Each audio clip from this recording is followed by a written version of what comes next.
ஆனால் ஃபகத் ஃபாசில் வந்து போன வருஷம் வந்து இந்த ஆவேசம்னு ஒரு படம் பண்ணார்.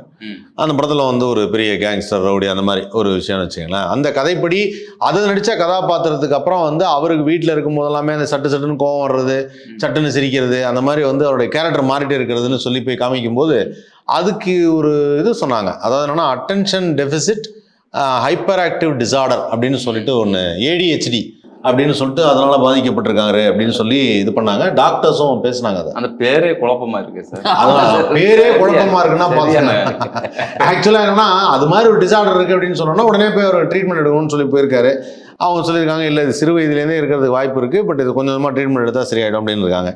ஒருவேளை அவருடைய வீடு அவங்க 2 பேரும் நசரியாவும் அவங்களும் கணவன் மனைவி அப்படிங்கிறதுனால ஸோ இந்த இடத்துல வந்து அவங்க ஃபகத் ஃபாசிலுக்கு ஏற்பட்ட அந்த விஷயத்தினால லாஸ்ட் இயருக்கு அப்புறமே வந்து அவரை கவனிச்சுக்கிறது, அவர் இப்போ நல்லா இருக்காரா, அவர் நல்லா பண்ணுறாரா, அவர் பீஸ்ஃபுல்லாக இருக்காரா அப்படிங்கிறதுல இவங்க கொஞ்சம் அந்த அட்டென்ஷன் இது பண்ணும்போது மனமாற்றம் இருந்திருக்கலாம்.